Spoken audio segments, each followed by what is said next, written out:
Harry Potter and the Goblet of Fire, Chapter 8, The Quidditch World Cup.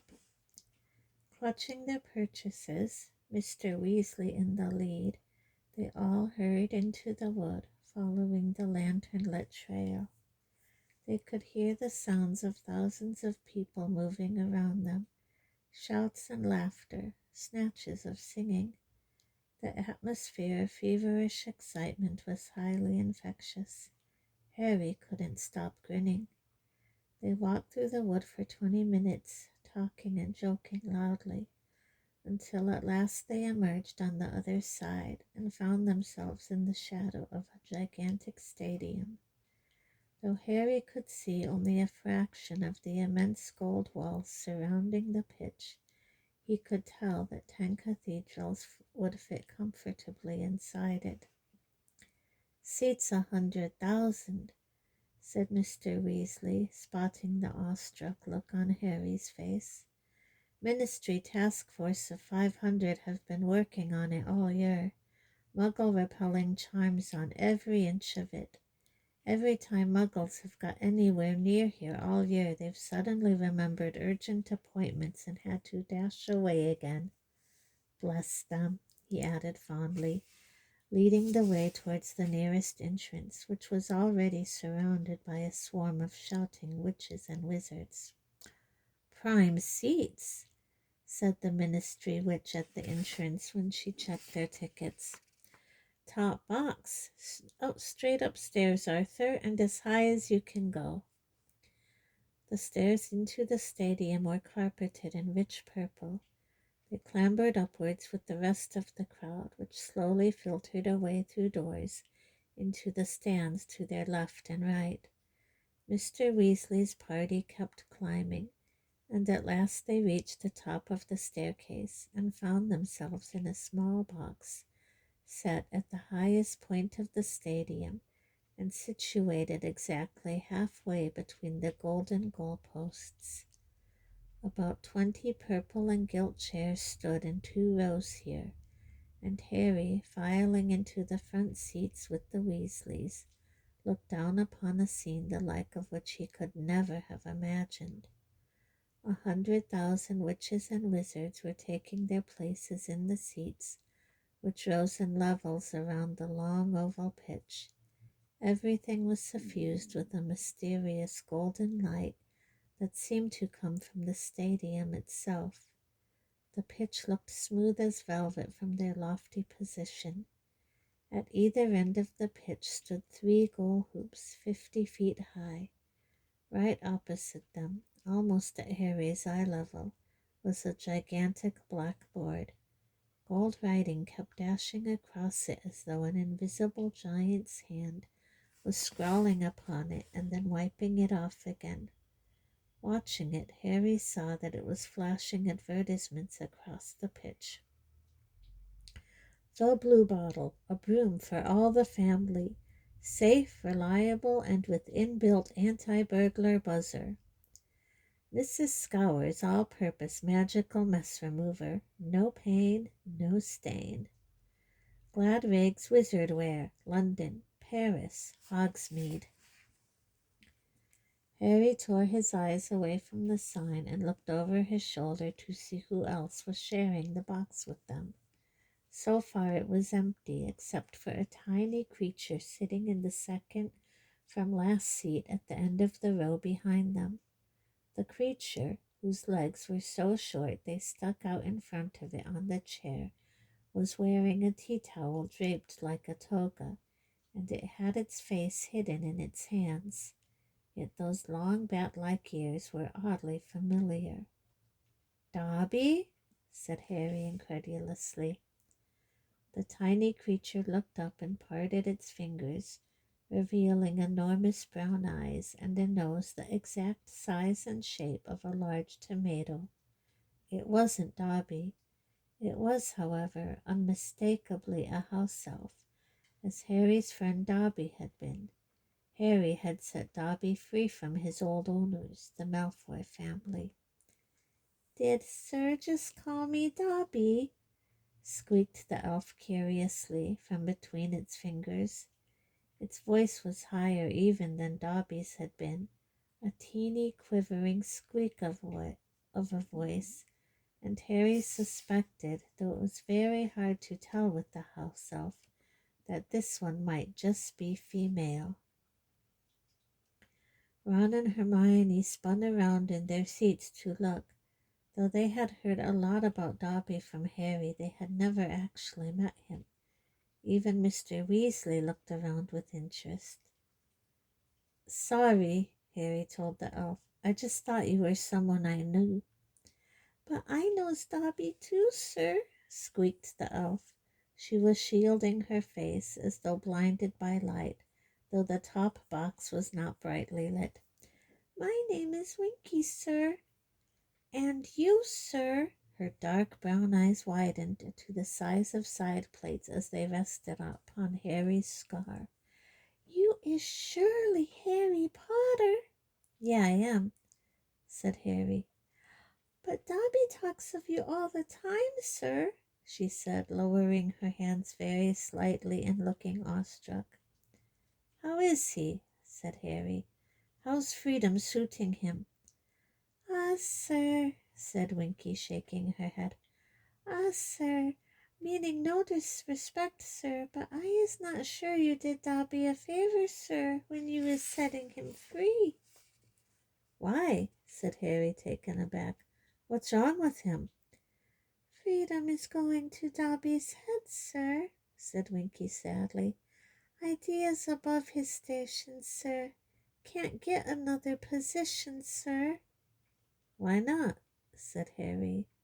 Winky lowered her voice by a half octave and whispered, "He is wanting paying for his work, sir." "Paying?" said Harry blankly. "Well, why shouldn't he be paid?" Winky looked quite horrified at the idea and closed her fingers slightly so that her face was half hidden again. "House elves is not paid, sir," she said in a muffled squeak. "No, no, no," I says to Dobby. I says, "Go find yourself a nice family and settle down, Dobby. He is getting up to all sorts of hijinks, sir, what is unbecoming to a house elf.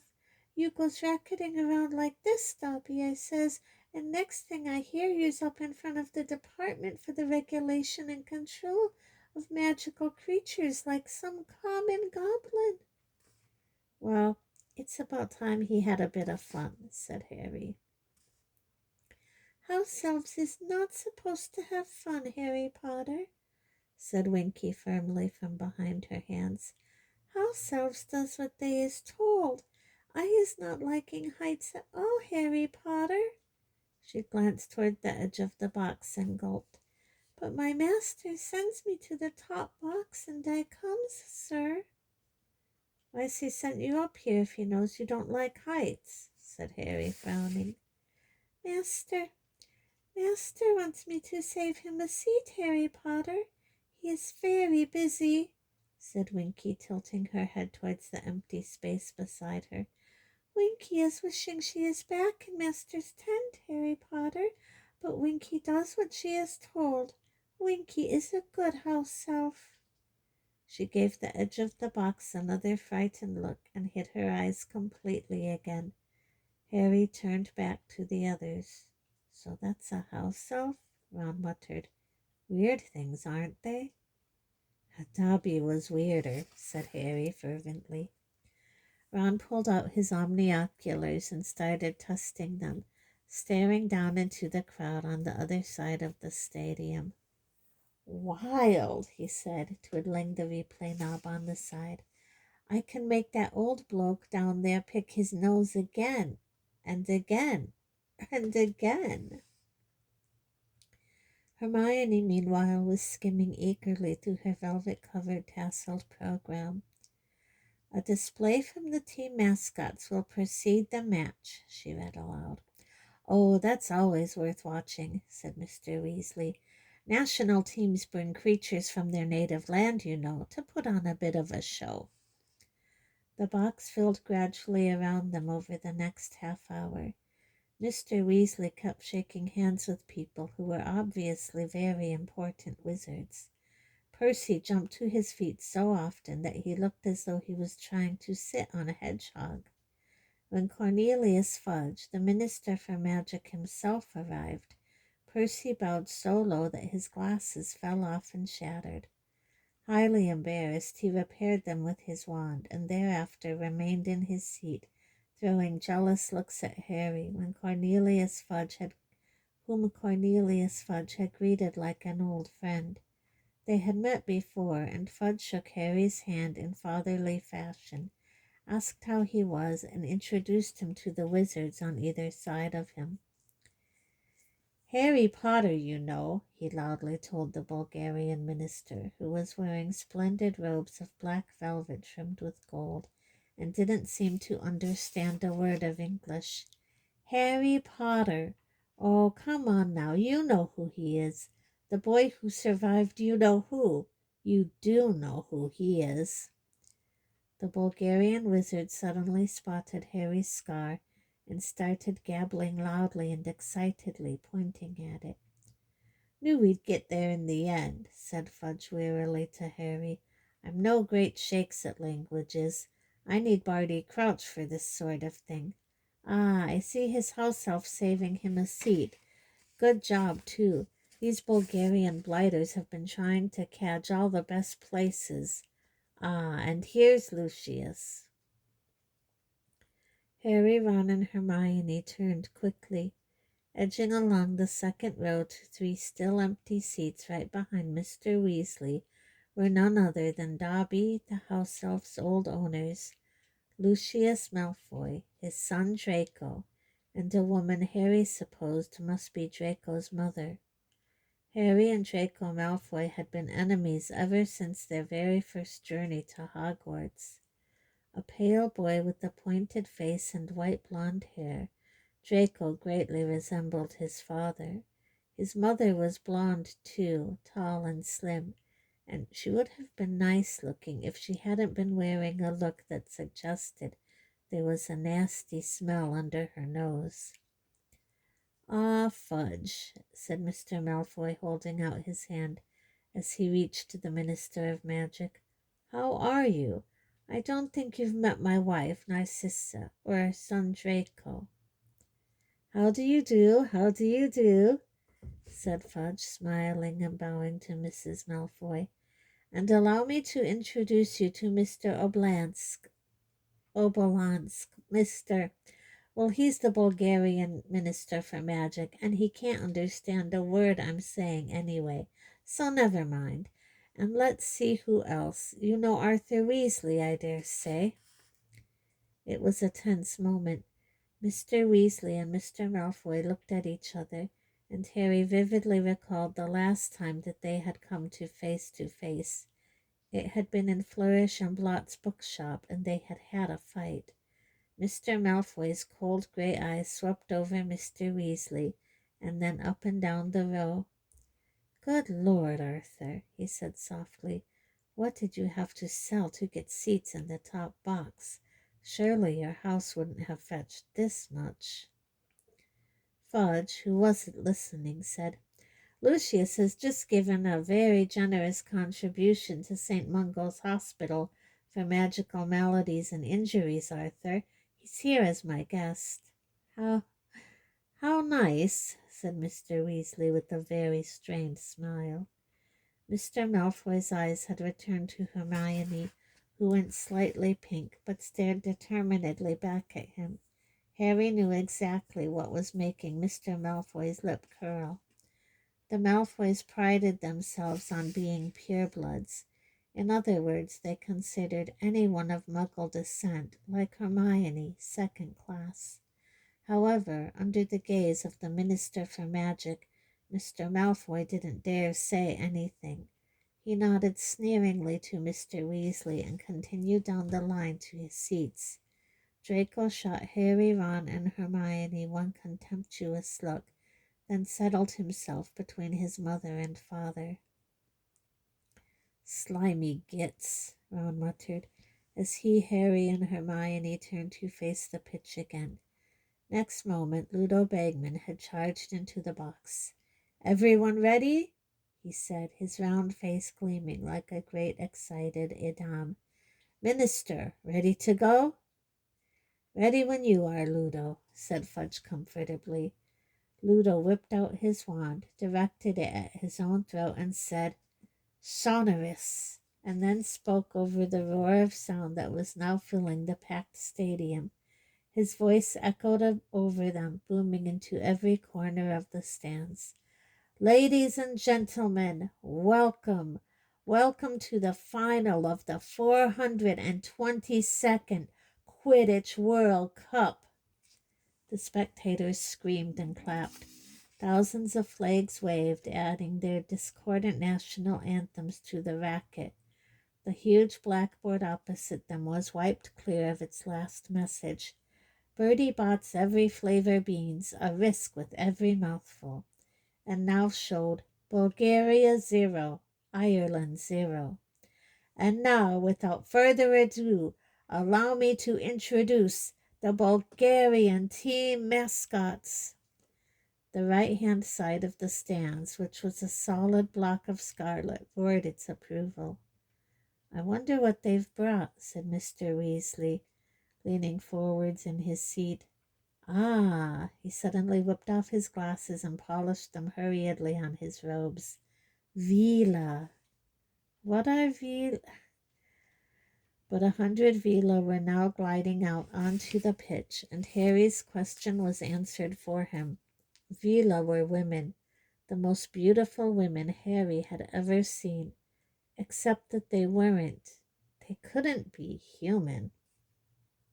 This puzzled Harry for a moment while he tried to guess what exactly they could be, what could make their skin shine moon bright like that, or their white gold hair fan out behind them without wind. But then the music started, and Harry stopped worrying about them not being human. In fact, he stopped worrying about anything at all. The Vila had started to dance, and Harry's mind had gone completely and blissfully blank. All that mattered in the world was that he kept watching the Vila, because if they stopped dancing, terrible things would happen.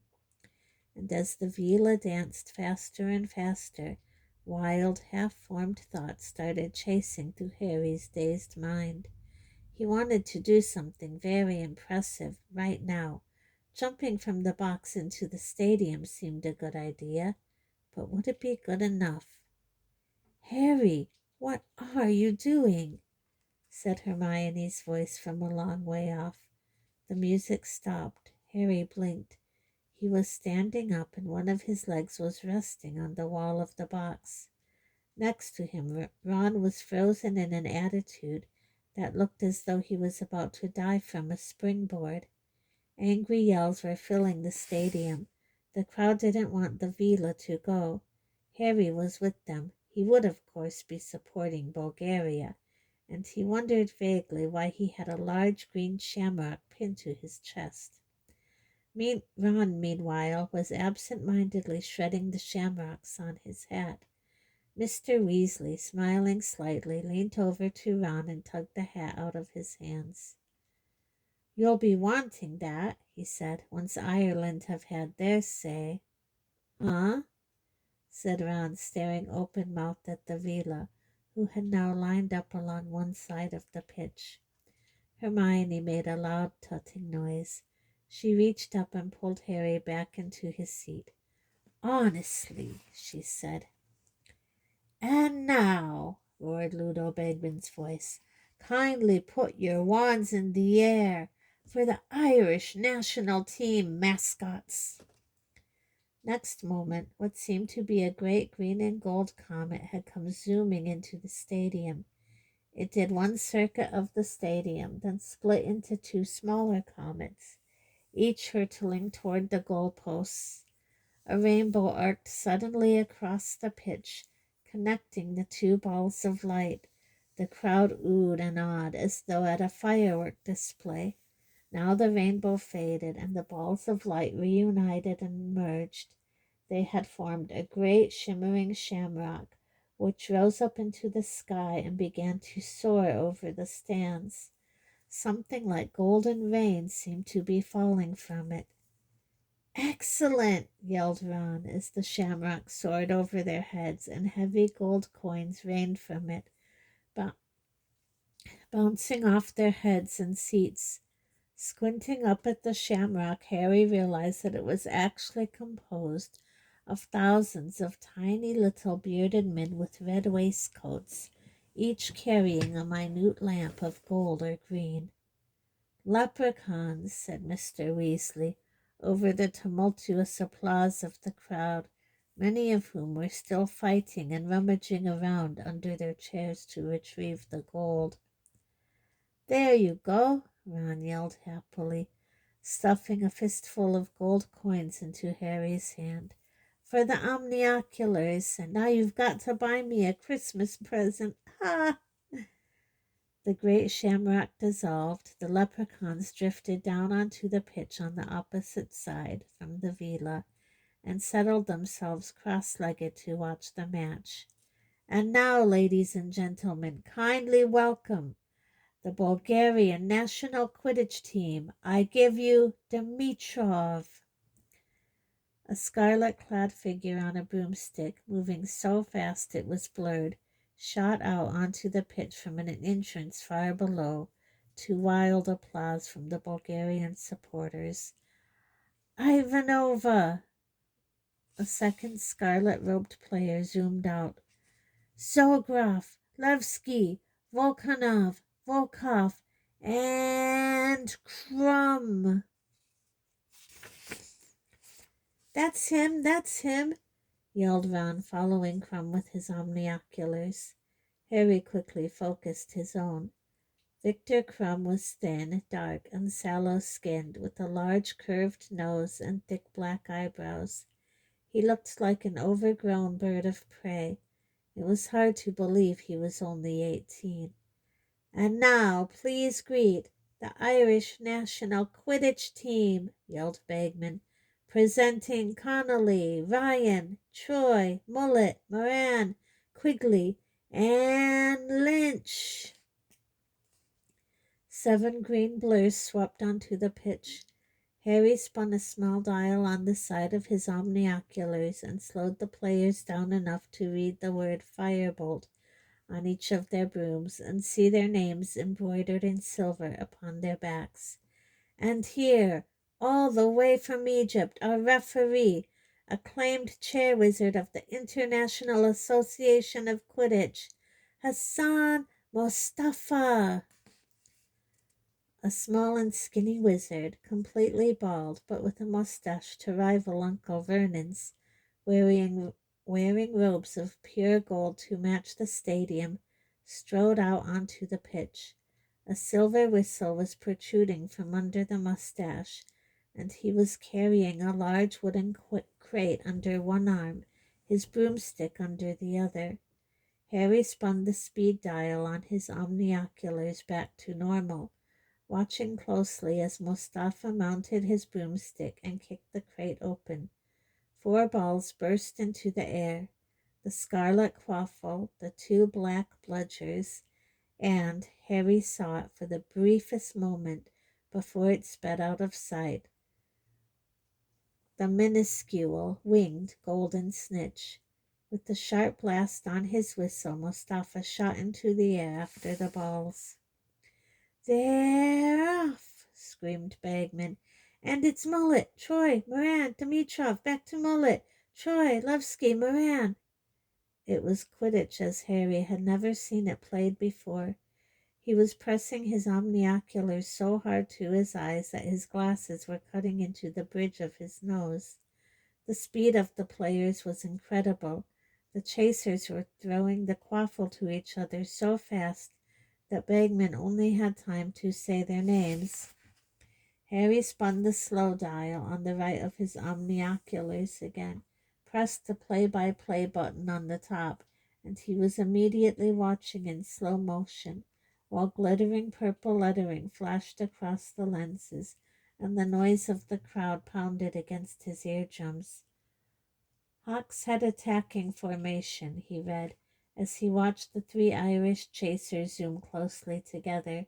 Troy in the center, slightly ahead of Mullet and Moran. bearing down upon the Bulgarians. Porskov ploy flashed up next, as Troy made as though to dart upwards with the quaffle, drawing away the Bulgarian chaser Ivanova, and dropping the quaffle to Moran. One of the Bulgarian beaters, Volkov, swung hard at a passing bludger with his small club, knocking it into Moran's path. Moran ducked to avoid the bludger and dropped the quaffle, and Levski, soaring beneath, caught it. "Troy scores!" roared Bagman, and the stadium shuddered with a roar of applause and cheers. 10-0 to Ireland! "What?" Harry yelled, looking wildly around through his omnioculars. "But Levski's got the quaffle." "Harry, if you're not going to watch at normal speed, you're going to miss things," shouted Hermione, who was dancing up and down, waving her arms in the air, while Troy did a lap of honor with the pitch. Harry looked quickly over the top of his omnioculars and saw that the leprechauns, watching from the sidelines, had all risen into the air again and formed the great glittering shamrock. Across the pitch the Vila were watching them sulkily. Furious with himself, Harry spun his speed dial back to normal as play resumed. Harry knew enough about Quidditch to see that the Irish chasers were superb. They worked as a seamless team, appearing to read each other's minds by the way they positioned themselves, and the rosette on Harry's chest kept squeaking their names: Troy, Mullet, Moran. And within 10 minutes Ireland had scored twice more, bringing their lead to 30-0, and causing a thunderous tide of roars and applause from the green-clad supporters. The match became still faster, but more brutal. Volkov and Volkanov, the Bulgarian beaters, were whacking the bludgers as fiercely as possible at the Irish chasers, and were starting to prevent them using some of their best moves. Twice they were forced to scatter, and then finally Ivanova managed to break through their ranks, dodge the keeper Ryan, and score Bulgaria's first goal. "Fingers in your ears," bellowed Mr. Weasley as the Vila started to dance in celebration. Harry screwed up his eyes too. He wanted to keep his mind on the game. After a few seconds he chanced a glance at the pitch. The Vila had stopped dancing, and Bulgaria were again in possession of the quaffle. "Dimitrov, Levski, Dimitrov, Ivanova. Oh, I say," roared Bagman. 100,000 wizards and witches gasped as the two seekers, Crumb and Lynch, plummeted through the center of the chasers, so fast that it looked as though they had just jumped from airplanes without parachutes. Harry followed the descent through his omnioculars, squinting to see where the snitch was. "They're going to crash!" screamed Hermione next to Harry. She was half right. At the very last second, Victor Crumb pulled out of the dive and spiraled off. Lynch, however, hit the ground with a dull thud that could be heard throughout the stadium. A huge groan rose from the Irish seats. "Fool!" moaned Mr. Weasley. "Crumb was fainting." "It's time out!" yelled Bagman's voice, as trained meta-wizards hurry onto the pitch to examine Aidan Lynch. "He'll be okay. He only got plowed," Charlie said reassuringly to Ginny, who was hanging over the side of the box looking horror-struck, which is what Crumb was after, of course. Harry hastily pressed the replay and play-by-play buttons on his omnioculars, twiddled the speed dial, and put them back up to his eyes. He watched as Crumb and Lynch dived again in slow motion. "Wronski faint, dangerous secret aversion," read the shining purple lettering across his lenses. He saw Crumb's face contorted with concentration as he pulled out of the dive just in time, while Lynch was flattened, and he understood. Crumb hadn't seen the snitch at all. He was just making Lynch copy him. Harry had never seen anyone fly like that.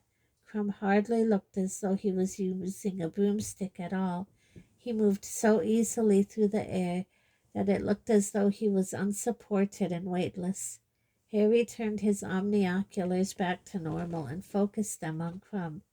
He was circling high above Lynch, who was now being revived by many wizards with cups of potion.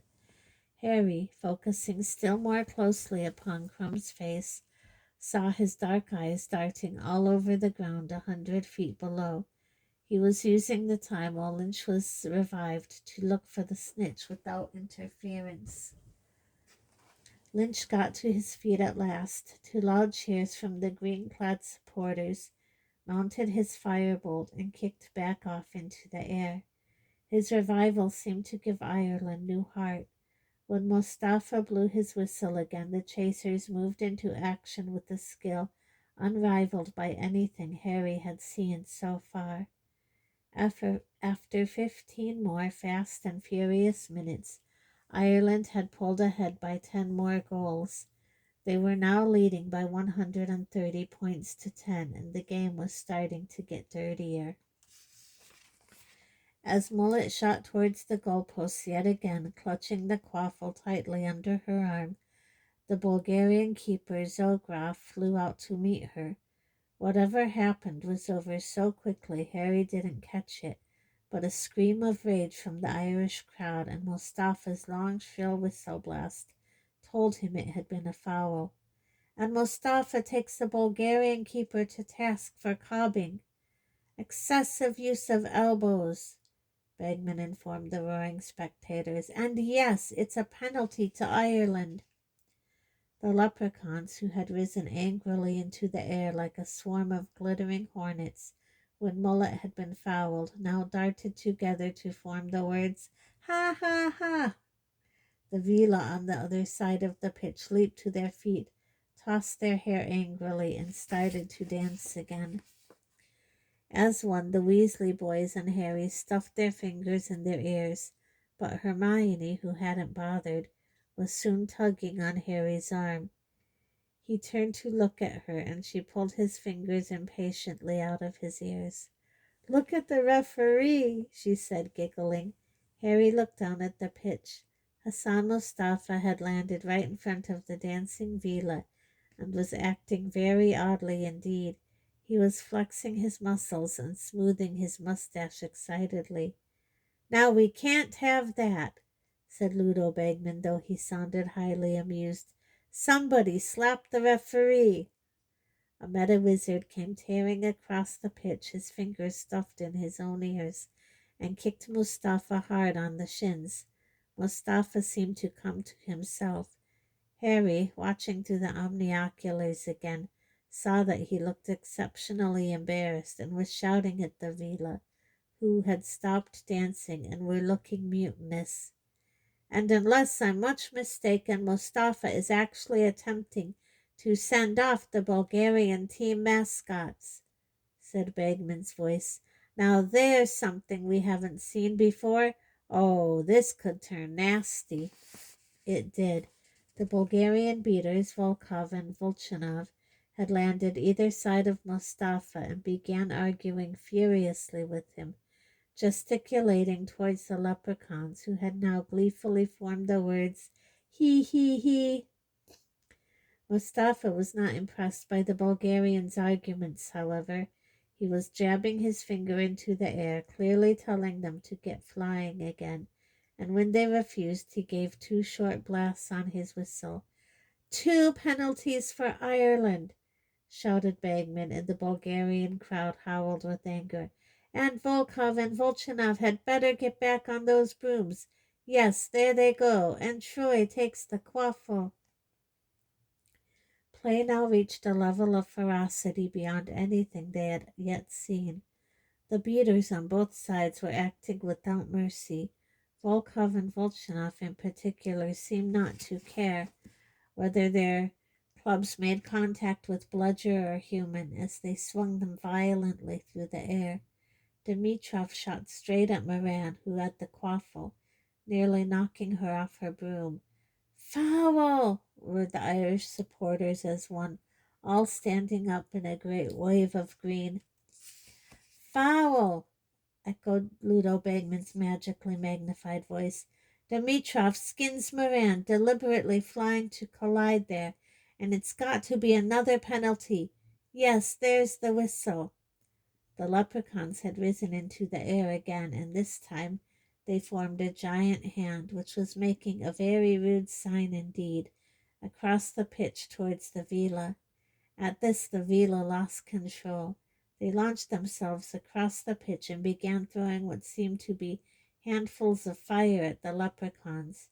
Watching through his omnioculars, Harry saw that they didn't look remotely beautiful now. On the contrary, their faces were elongating into sharp, cruel-beaked bird heads, and long, scaly wings were bursting from their shoulders. "And that, boys," yelled Mr. Weasley over the tumult of the crowd below, "is why you should never go for looks alone." Ministry wizards were flooding onto the field to separate the Vila and the leprechauns, but with little success. Meanwhile, the pitched battle below was nothing to the one above. Harry turned this way and that, staring through his omnioculars, as the quaffle changed hands with the speed of a bullet. Levski, Dimitrov, Moran, Troy, Mullet, Ivanova, Moran again. Moran scores! But the cheers of the Irish supporters were barely heard over the shrieks of the Vila, the blasts now issuing from the ministry members' wands, and the furious roars of the Bulgarians. The game recommenced immediately. Now Levski had the quaffle, now Dimitrov. The Irish beater Quigley swung heavily at a passing bludger and hit it as hard as possible towards Crumb, who did not duck quickly enough. It hit him hard in the face. There was a deafening groan from the crowd. Crumb's nose looked broken. There was blood everywhere, but Hassan Mustafa didn't blow his whistle. He had become distracted, and Harry couldn't blame him. One of the Vila had thrown a handful of fire and set his broom tail alight. Harry wanted someone to realize that Crumb was injured, even though he was supporting Ireland. Crumb was the most exciting player on the pitch. Ron obviously felt the same. "Time out! Come on, he can't play like that. Look at him!" "Look at Lynch!" Harry yelled, for the Irish seeker had suddenly gone into a dive, and Harry was quite sure that this was no Wronski feint. This was the real thing. "He's seen the snitch!" Harry shouted. "He's seen it! Look at him go!" Half the crowd seemed to have realized what was happening. The Irish supporters rose in a great wave of green, screaming their seeker on, but Crumb was on his tail. How he could see where he was going, Harry had no idea. There were flecks of blood flying through the air behind him, but he was drawing level with Lynch now as the pair of them hurtled towards the ground again. "They're going to crash!" shrieked Hermione. "They're not!" roared Ron. "Lynch is!" Harry yelled. And he was right. For the second time, Lynch hit the ground with tremendous force and was immediately stampeded by a horde of angry Vila. "The snitch! Where's the snitch?" bellowed Charlie along the row. "He's got it! Crumb's got it! It's all over!" shouted Harry. Crumb, his red robe shining with blood from his nose, was rising gently into the air, his fist held high, a glint of gold in his hand. The scoreboard was flashing. "Bulgaria 160, Ireland 170, across the crowd, who didn't seem to have realized what had happened. Then, slowly, as though a great jumbo jet was revving up, the rumbling from the Irish supporters grew louder and louder and erupted into screams of delight. "Ireland win!" shouted Bagman, who, like the Irish, seemed to have been taken aback by the sudden end of the match. "Crumb gets the snitch, but Ireland win! Good Lord, I don't think any of us were expecting that." "What did he catch the snitch for?" Ron bellowed, even as he jumped up and down, applauding with his hands over his head. "He ended it when Ireland were 160 points ahead, the idiot!" "He knew they were never going to catch up," Harry shouted back over all the noise, also applauding loudly. "The Irish chasers were too good. He wanted to end it on his terms, that's all. He was very brave, wasn't he? Hermione said, leaning forward to watch Crumb land and the swarm of meadow wizards blasting a path through the battling leprechauns and Vila to get to him. He looks a terrible mess. Harry put his omnioculars to his eyes again. It was hard to see what was happening below because leprechauns were zooming delightedly all over the pitch, but he could just make out Crumb, surrounded by meadow wizards. He looked surlier than ever and refused to let them mop him up. His teammates were around him, shaking their heads and looking dejected. A short way away, the Irish players were dancing gleefully in a shower of gold descending from their mascots. Flags were waving all over the stadium. The Irish national anthem blared from all sides. The Vila were shrieking back into their usual beautiful selves now, though looking dispirited and forlorn. Vel vivat bravely, said a gloomy voice behind Harry. He looked around. It was the Bulgarian Minister for Magic. "You can speak English," said Fudge, sounding outraged, "and you've been letting me mime everything all day." "Well, it was very funny," said the Bulgarian Minister, shrugging. And as the Irish team perform a lap of honor, flanked by their mascots, the Quidditch World Cup itself is brought into the top box, roared Bagman. Harry's eyes were suddenly dazzled by a blinding white light as the top box was magically illuminated so that everyone in the stands could see the inside. Squinting towards the entrance, he saw two panting wizards carrying into the box a vast golden cup, which they handed to Cornelius Fudge, who was still looking very disgruntled that he'd been using sign language all day for nothing.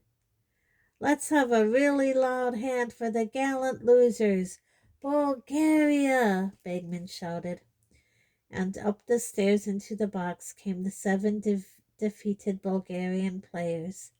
The crowd below were applauding appreciatively. Harry could see thousands and thousands of omniocular lenses flashing and winking in their direction. One by one, the Bulgarians filed between the rows of seats in the box, and Bagman called out the name of each as they shook hands with their own minister and then with Fudge. Crumb, who was last in line, looked a real mess. Two black eyes were blooming spectacularly on his bloody face. He was still holding the snitch. Harry noticed that he seemed much less coordinated on the ground. He was slightly duck-footed and distinctly round-shouldered.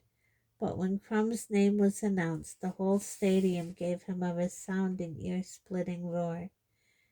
And then came the Irish team. Aidan Lynch was being supported by Moran and Connolly. The second crash seemed to have dazed him, and his eyes looked strangely unfocused. But he grinned happily as Troy and Quigley lifted the cup into the air, and the crowd below thundered their approval. Harry's hands were numb with clapping. At last, when the Irish team had left the box to perform another lap of honor on their brooms, Aidan Lynch on the back of Connolly's, clutching hard around his waist and still grinning in a bemused sort of way, Bagman pointed his wand at his throat and muttered, "Quietus." "They'll be talking about this one for years," he said hoarsely. "A really unexpected twist, that. Shame it couldn't have lasted longer. Ah, yes, I owe you. How much?" For Fred and George had just scrambled over the backs of their seats and were standing in front of Ludo Bagman with broad grins on their faces, their hands outstretched.